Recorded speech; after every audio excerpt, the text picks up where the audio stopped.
That's all. Very good point. Shri Asauddin Owaisi. बहुत बहुत शुक्रिया सर। स्पीकर सर, मैं ये वक्फ तरमीमी बिल की मुखालिफत में खड़ा हुआ हूं। किसी एक शायर ने बड़ा अच्छा कहा था, जब भी ज़मीर और ज़र्फ का सौदा हो दोस्तों, जब भी ज़मीर और ज़र्फ का सौदा हो दोस्तों, कायम रहो हुसैन के इनकार की तरह। सर, ये वक्फ तरमीमी बिल भारत के गयूर मुसलमानों के ईमान पर, इबादत पर एक हमला है। नरेंद्र मोदी की हुकूमत ने इस मुल्क की सबसे बड़ी अक़लियत के खिलाफ एक ऐलान जंग कर दिया, और ये जंग ना सिर्फ मेरे जिस्म पर है, बल्कि मेरी आज़ादी पर, मेरी समाजी और माशी मार्जिनलाइजेशन पर है, मेरी शहरियत पर है, मेरे मदरसे, मस्जिदों, खानखाहों को और दरगाहों को निशाना बनाया जा रहा है। और ये हुकूमत सच्चाई को नहीं बयान कर रही है कि ये तरमीमी बिल से मुसलमानों का तहफ़्फ़ुज़, तरक्की और गुर्बत का खात्मा होगा। ये सरासर झूठ है। सर, अगर आप आइन के आर्टिकल 14 को देखेंगे तो उसमें लिखा हुआ है इक्वल प्रोटेक्शन। अब आप देख लीजिए सर के हिंदू, सिख और जैन को और बौद्ध को उनके एंडोमेंट में तहफ़्फ़ुज़ मिलेगा, क्योंकि उनका एंडोमेंट बाय यूजर बरकरार है और उनका एडमिनिस्ट्रेशन उनके हाथ में होगा। कि गैर हिंदू या गैर उनके मजहब का आदमी दान भी दे सकता है उनके लिए, और एंडोमेंट बोर्ड का तहफ़्फ़ुज़ भी मिलेगा, क्योंकि उसके ऊपर ओवरराइडिंग क्लॉज अप्लाई नहीं होगा, लिमिटेशन का कानून उस पर अप्लाई नहीं होगा। उसके बरक्स ऑपोजिट आप देख लीजिए, मुस्लिम वक्फ को वक्फ बाय यूजर निकाल दिया गया। एक मुस्लिम वक्फ की जायदाद पर कब्जा होगा, लिमिटेशन लगेगा तो जो एनक्रोचर है, जो खाबिज है, वो रातों रात मालिक बन जाएगा और एक गैर मुस्लिम वक्फ बोर्ड को एडमिनिस्टर करेगा। ये आर्टिकल 14 के इक्वल प्रोटेक्शन का वायलेशन। अब आर्टिकल 14 में सर इक्वालिटी बिफोर लॉ भी है, और उसका कैसा वायलेशन हो रहा है कि कोई आर्बिट्ररी स्टेप नहीं ले सकता और कोई भी ऑफिशियल किसी भी तरीके से गलत आर्बिट्ररी फैसला नहीं लेगा। यहां पर आप एक डेजिग्नेटेड ऑफिसर को रखकर वो फैसला लेगा कि ये जायदाद वक्फ की है, गवर्नमेंट की है। क्या ये प्रिंसिपल्स ऑफ नेचुरलिटी के खिलाफ नहीं है, जिसका तकर्रुर एग्जीक्यूटिव करती है? ये हमारे theory of separation of powers, Bharat के आइन का बेसिक स्ट्रक्चर का हिस्सा है। क्या इसका वायलेशन नहीं है? सर, आर्टिकल 25 का वायलेशन कैसे है कि आप मुसलमानों से वक्फ बाय यूजर छीन रहे हैं और फिर आप कर्ब कर रहे हैं वक्फ वाल औलाद को, मगर वहीं पर दूसरे धर्म के मानने वालों को उनके मजहब पर चलने की पूरी इजाजत है। लफ्ज जो आर्टिकल 25 में इस्तेमाल हुआ सर, वो इक्वली एंटाइटल्ड, यहां पर मुसलमानों के इक्वल एंटाइटल्ड नहीं हो रहा। अभी हम गृह मंत्री का, वजीर दाखिला का यहां पर उनका हमने तकरीर सुनी, यहां पर वो ये कहते हैं, वजीर दाखिला, शायद वो कटमुल्ला की जबान ना कह दें, वजीर दाखिला कहने पर वजीर दाखिला ने अपने बयान में कहा कि बोर्ड और काउंसिल जो होगा वो माने वक्फ इस्लाम से अलग है। सर, अगर ये बात सच है आपकी, तो फिर आपको यह कानून बनाने की जरूरत ही नहीं है। आप एक नॉन स्टैट्यूटरी बॉडी बना दीजिए। ये जो कानून बन रहा है ना सर, ये आर्टिकल 26 इसका सोर्स है, और आर्टिकल 26 जब इसका सोर्स है तो आर्टिकल 26 का ABCD क्या कहता है कि रिलीजियस डिनोमिनेशन को अपने मजहब के अफेयर्स खुद चलाना, मूवेबल इमूवेबल प्रॉपर्टी को लेना और एडमिनिस्टर करना। जब हिंदू धर्म को, बौद्ध धर्म को, सिखों को यह राइट दिया गया है, तो आप कैसे मुसलमानों से छीन रहे हैं? तो यह आर्टिकल 26 का ग्रेव वायलेशन है। तो सर, अब वक्फ बाय यूजर का मामला देखिए, मिनिस्टर साहब ने कहा कि एंक्रोचमेंट हो रहा है, 17,000 एंक्रोचमेंट हुए हैं। तो यही नरेंद्र मोदी की हुकूमत ने 2014 में उस वक्त के मंत्री ने एक Waqf properties eviction of unauthorised occupants bill को इंट्रोड्यूस किया। आपने विड्रॉ कर लिया 2024 में उसको। क्यों विड्रॉ किया सर आपने? जब आप मान रहे थे कि एंक्रोचमेंट हो रहा है तो आपने बिल को विड्रॉ कर लिया। अच्छा सर, अब वक्फ बाय यूजर को आपने निकाल दिया, माने कंडीशन क्या लगाए कि अगर उसमें डिस्प्यूट होगा और गवर्नमेंट प्रॉपर्टी होगी। सर, डिस्प्यूट तो है।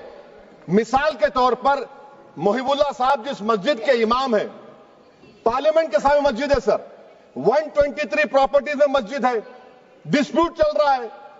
कल कलेक्टर या डिस्ट्रिक्ट ऑफिसर बोलेगा कि भाई साहब ये गवर्नमेंट प्रॉपर्टी है, स्टिकर लगा दिया जाएगा, मस्जिद बंद, गवर्नमेंट प्रॉपर्टी हो गई, होगी ना सर। अब ये बताइए, आप जब से यहां पर पूरे बीजेपी रूलिंग पार्टी हमको ज्ञान दे रहे हैं कुछ नहीं होगा, कुछ नहीं होगा, मैं दलील के साथ बता रहा हूं आपको। ये मस्जिद दिल्ली गवर्नमेंट बोलती हमारी है, वक्फ दिल्ली वक्फ बोलता हमारी है, तो सर वक्फ बाय यूजर, अगर मैं अपनी गवर्नमेंट के खिलाफ वक्फ बोर्ड वक्फ बाय यूजर इस्तेमाल नहीं करेगा तो क्या है सर। अच्छा, ये अमेंडमेंट जब हो जाएगा तो मुझे कहने दीजिए सर, सिर्फ प्राचीन मंदिरों की हिफाजत होगी, मस्जिदों की नहीं होगी। अब सर आप आ जाइए, अगर डिस्प्यूट मेरा एंशिएंट मॉन्यूमेंट से वक्फ का, एक मिसाल दे रहा हूं, दिल्ली में 172 वक्फ प्रॉपर्टीज एएसआई कंट्रोल में है, मैं तो हार ही गया वो, क्योंकि मेरे पास डॉक्यूमेंट नहीं है। आप कह रहे हैं कि डॉक्यूमेंट चढ़ाओ, अगर मेरा गवर्नमेंट से डिस्प्यूट चल रहा है मैं तो क्लेम ही नहीं कर सकता, क्योंकि आप जज बनेंगे, आप ही फैसला करेंगे, और जब तक आप फैसला नहीं करते वो वक्फ की प्रॉपर्टी नहीं होगी, वो प्रोविजन डाल दिया आपने। अच्छा, अगर मेरा डिस्प्यूट एनक्रोचर से होगा सर, तो एनक्रोचर में तो आपने तो 107 को डिलीट कर दिया, आप रातों रात खाबिज को, एनक्रोचर को मालिक बना रहे हैं। सर मैं ये पूछना चाहता हूं आपके जरिए हुकूमत से, एक मुंबई में एक बहुत बड़े दौलतमंद है, खोजा बरादरी का यतीम खाना था, उन्होंने 2004 या 5 में 22 करोड़ में खरीद लिया। वो केस सुप्रीम कोर्ट में, क्या आप उनको मालिक बनाना चाहती है लिमिटेशन एक्ट अप्लाई करके? हमको बताइए, हम जानना चाह रहे हैं।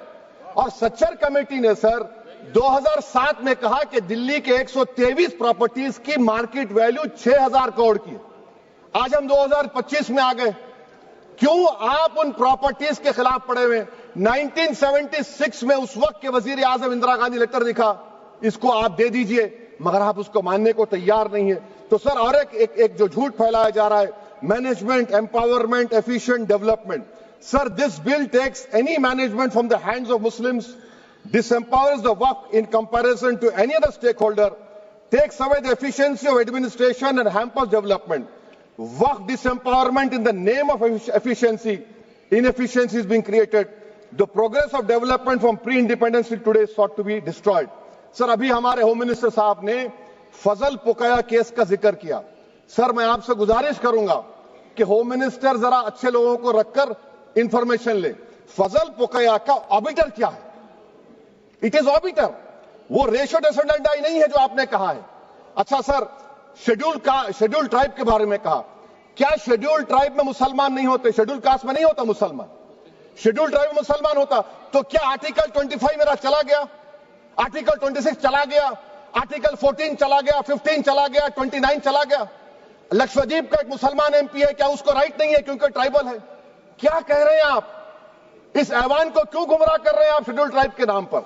सर और एक चीज जो आपको बता रहा हूं सर, अब आप जब आर्टिकल 26 से मेरा सोर्स है, तो आप सेंट्रल वक्फ काउंसिल में 22 में से 11 आप नॉन मुस्लिम को बना सकते हैं। रिलीजन न्यूट्रल आपने कह दिया, और आप बनाएंगे, क्यों बनाएंगे आप? स्टेट वक्फ बोर्ड में 7 नॉन मुस्लिम होंगे और 4 मुसलमान। क्यों होंगे? क्योंकि आप लॉ में 95 में डायरेक्ट मैनेजमेंट में ले सकते हैं 5 साल के लिए। आप वक्फ बाय यूजर को आप कलेक्टर डिस्ट्रिक्ट ऑफिसर बोलेगा ये वक्फ की प्रॉपर्टी नहीं है, तो वो वक्फ बोर्ड खामोश बैठ जाएगा, कुछ एक्शन ही नहीं लेगा, क्योंकि वो आपके प्यादे हैं। अच्छा, जब आप नॉमिनेट करेंगे सर मैं मोदी गवर्नमेंट के खिलाफ नो कॉन्फिडेंस ला सकता हूं, मगर वक्फ बोर्ड का चेयरमैन जो नॉमिनेट होगा उसके खिलाफ नो कॉन्फिडेंस नहीं ला सकते, हम बिल्कुल नहीं ला सकते। क्या मजाक है बताइए आप? ये डेमोक्रेसी है।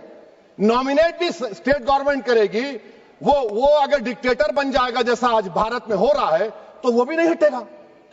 कम से कम यहां पर तो इलेक्शन है, वहां पर तो आप 5 साल झेलते रहो उसको। अच्छा सर, अब ये जो क्लॉज 11 और क्लॉज 9 आप 16AA से देखिए, where the qualification of the members of the board has been limited only to 3 categories contained in 14(1)(c). Intention is very clear that the majority is to be packed with non-Muslims. So who will defend my interests, sir? If I cannot depend on the state waqf board, central waqf council, which are going to comprise non-Muslims, this in itself is a clear violation of Article 26, 14 and 15, sir. अच्छा sir, CO पहले 95 act में था कि word मुस्लिम, आपने गायब कर दिया उसको। अरे आखिर क्यों इतनी नफरत है आपके लफ्ज मुसलमान से? अच्छा फिर क्या कह रहे हैं आप कि ये भी आर्टिकल 26 का वायलेशन है। सब जितने हिंदू धर्म के प्रॉपर्टीज है, सिख धर्म के, बौद्ध के हैं और आपके जैन के, वहां पर उन्हीं के मजहब का ऑफिसर होगा। और कहां पर नहीं होगा? वक्फ बोर्ड में। Waqf board is a pure religious institution, इसको समझने की जरूरत है। तो आप ये कर दे रहे हैं सर। अच्छा सर आप देखिए, अब आप आ जाइए ये ट्राइब्यूनल पर। मुझे समझ में नहीं आया सर कि हमारे होम मिनिस्टर वजीर दाखिला ने क्या कह दिया कि 2013 का जो कानून है वो नहीं बनता तो हम नहीं लेके आते। मैं बड़े अदब के साथ उनसे पूछना चाह रहा हूं कि क्या उस वक्त राजनाथ सिंह साहब, अडवाणी साहब, हमारी लेट सुषमा स्वराज, ये बड़े बड़े नेता यहां बैठे थे? आपने यूनानिमस उस कानून को पास करवा दिया। कीर्ति आजाद थे उस वक्त, अब यहां बैठे हैं वो टीएमसी में। तो क्या आप गलत थे या वो गलत थे? हमको बता दीजिए, आप बता दीजिए। क्योंकि अगर अडवाणी आपके लिए बहुत बड़ा नेता है, मेरे लिए नहीं हो सकते, आपके लिए आपने पद्मश्री दिया उनको। मोहतरमा सुषमा स्वराज की जबरदस्त तकारीर का मैं कायल हूं। वो बैठकर उस 2013 को यूनानिमस पास कर दिए। मुझे कंफ्यूजन है कि क्या अमित शाह, नरेंद्र मोदी बड़े हैं या अडवाणी बड़े हैं? आपके लिए आप तय कर लीजिए। अच्छा सर, आपके tribunal sir, railway Clements tribunal, NGT tribunal, income tax, वैसे 14-15 ट्राइब्यूनल, हिंदू एंडोवर का ट्राइब्यूनल, सबका अपील नहीं होती, रिव्यू होता है। गृह मंत्री सरकार कह रही है कि नहीं रोक दिए, रोक लगा। कैसे रोक लगाते हैं? रिव्यू और अपील में तो फर्क होता है ना सर। आप ही कह रहे हैं कि पूरे कोर्ट्स में बैकलॉग है और आप अपील कर रहे हैं। अच्छा सर, रिटायर्ड डिस्ट्रिक्ट जज 95 में सिटिंग डिस्ट्रिक्ट जज था, जो एडमिनिस्ट्रेटिव कंट्रोल था सीजीआई साहब, उसको निकाल दिए। अच्छा सर, अब आप अभी हमारे मंत्री साहब ने कहा trust, sir Shri Sai Baba trust 2004, वो ये कहता है जो ऑफिसर उसमें काम करता है उसको साई बाबा का डिवोटी होने चाहिए और उसको डिक्लेरेशन लिख के देना पड़ेगा। यहां पर हो रहा तो यहां पर क्यों नहीं हो रहा? अच्छा सर, आप फिर देख लीजिए, ये आपका हो गया सर। हां, अब अमित शाह साहब ने सेक्शन 2A के बारे में कहा और उन्होंने इस बात का इकरार कर लिया कि दाऊदी बोहरा के लिए यह बनाया गया है। मगर मैं आपके जरिए से गवर्नमेंट से पूछना चाह रहा हूं, आपने तो उस प्रोवाइजो में दाऊदी बोहरा का नाम ही नहीं लिखा।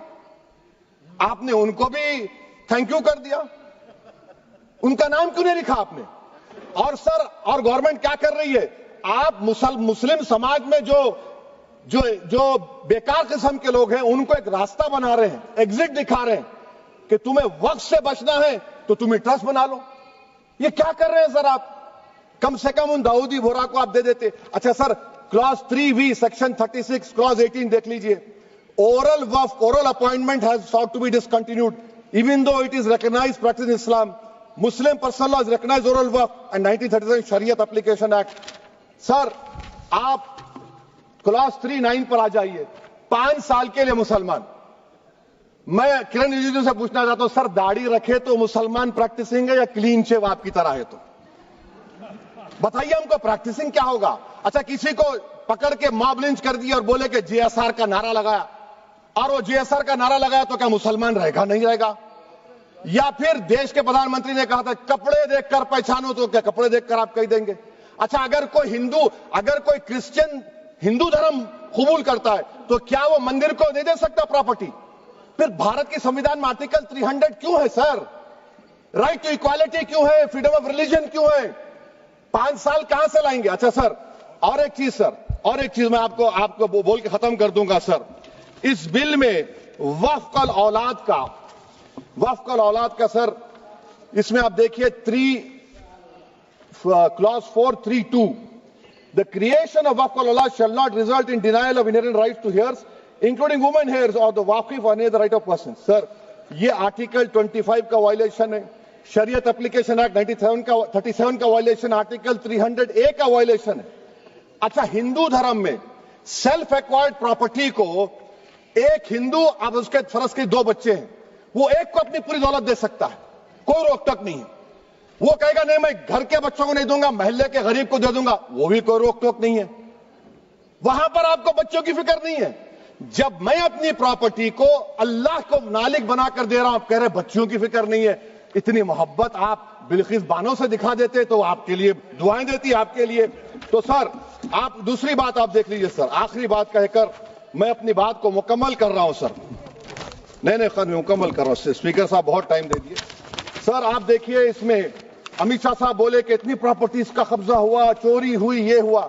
सर क्लास 2652A सेक्शन, अगर कोई प्रॉपर्टी बेचता है 2 साल की सजा थी, आपने क्या कर दिया, उसको 6 महीने कर दिया। नॉन बेलेबल था, आपने बेलेबल कर दिया। सेक्शन 40 की बात करते हैं। सेक्शन 40 में सर हमको जो ज्वाइंट वर्किंग कमेटी का जो नोट्स दिए, उसमें मिनिस्ट्री ऑफ माइनॉरिटी अफेयर्स ने कहा कि 30 साल में 515 केसेस सेक्शन 40 के, और सिर्फ 8 लोग कोर्ट को गए। वक्फ यूजर का कानून तेलंगाना आंध्रा में है, सेक्शन 40 का कानून तमिलनाडु 63 है, आंध्र प्रदेश में 43 है।